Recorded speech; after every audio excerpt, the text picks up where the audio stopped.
our agenda meeting to order for January the 18th. We'll have the invocation today by Commissioner Antonio Williams, Pledge of Allegiance by Commissioner Freeman Hardison, and then we'll move on to the approval of the minutes of January the 4th. Any adjustments on the agenda? Yes, sir, Mr. Chairman. Good morning, Commissioners. Under unfinished business, it's my understanding that the working group was not able to complete that task, and so we would like to remove that from the agenda at this time. And it's also my understanding that the appointment committee, with Commissioner Gurley not being here, does not have a report. And that is the only changes that we would like to add a closed session as well at the end after Commissioners' committee reports. Mr. Chair? Yes. Yeah, in regard to removing that item, I don't think that at this point it's something that's so significant that we can't discuss it. I've actually, done a lot of research, and I think that, putting it off would just be, really, it's not necessary to put it off because it's just some small items. I had asked a working group to work on that, and I'd like to get their report back for us to, the full board then to discuss it, if that would be okay.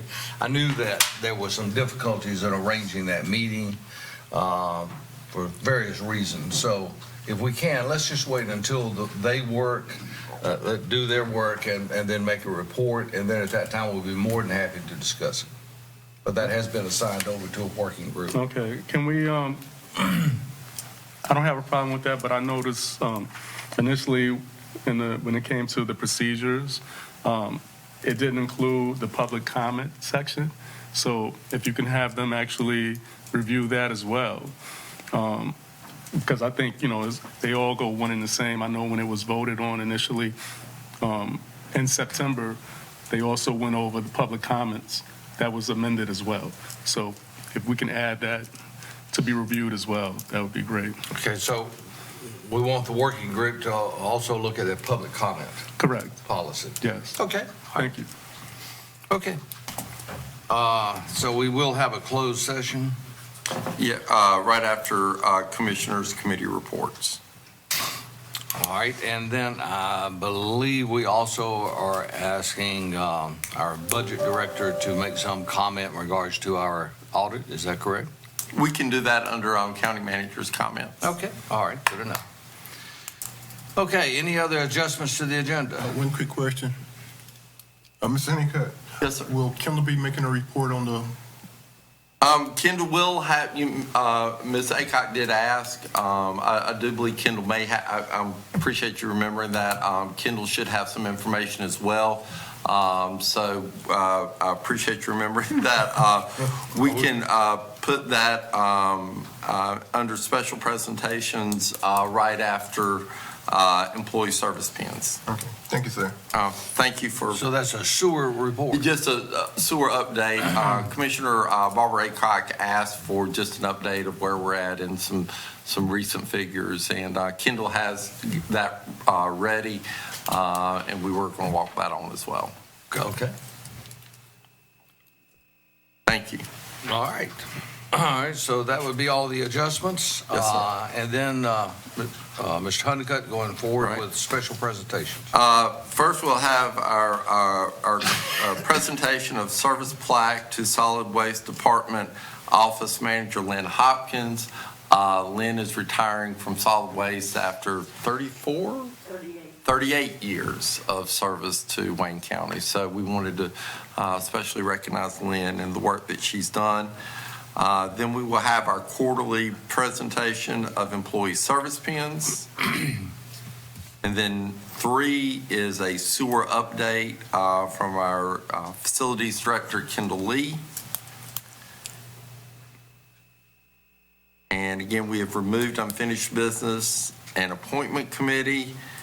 And we go to our consent agenda, and we'll start with budget amendments. And I'll turn that to Allison.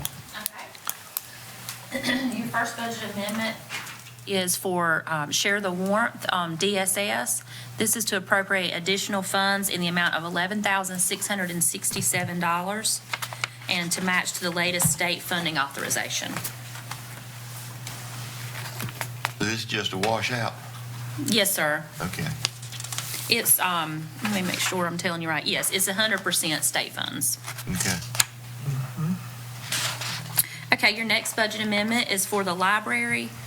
This is to allocate money for the Learning Services Technology Act, and it's adapting technology grant, to increase the funds received in the amount of $40,000 and to appropriate that to non-capital equipment. So this is grant funds for a library. Your next budget amendment is lengthy, as you can see. It affects quite a few of our departments. As you are familiar, we do provide a wellness incentive to employees that meet certain requirements every year as part of our health plan. And Blue Cross and Blue Shield, as part of their contract with us, agreed to help fund that wellness incentive in the amount of $25,000. That is an amount that we receive in an allowance each year for the next 3 years. And that began in 2020, so we actually are probably on our last year of that. So this is to appropriate that incentive to each of the departments where employees met that.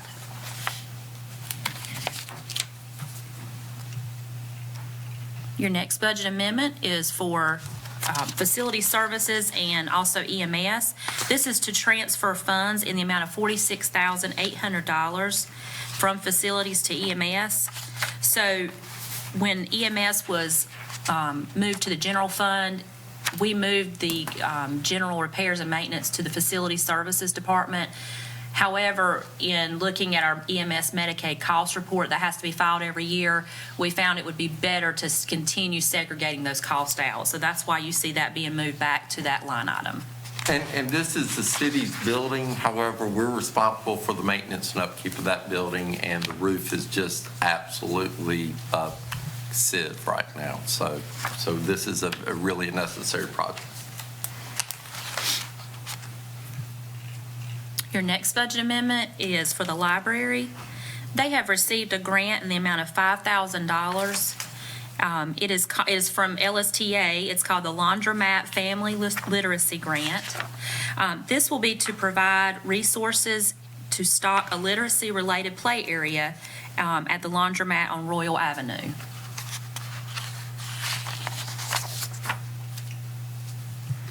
Okay, you have another budget amendment from Facility Services. This is in the amount of $26,252. And specifically, this is for the sewer department, moving funds from the repairs and maintenance to capital outlay equipment. This is for a new software system for five lift stations. The technology they currently have expires at the end of February, so they're having to replace this with a different system at this time. And I believe that is all we have for you.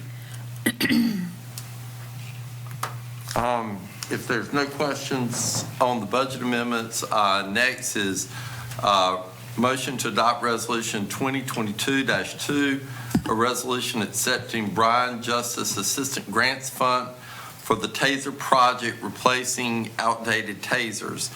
Again, this is a grant that was received by the Sheriff's Department, and we're replacing outdated tasers. And again, it's for $23,000. This is not replacing everything, but it's starting the process. Do we not need a budget amendment for that? Yes, We've already had we've one. already had Okay. Yeah, we were just, part of the grant award is that we had to accept it by resolution approved by the board. Okay.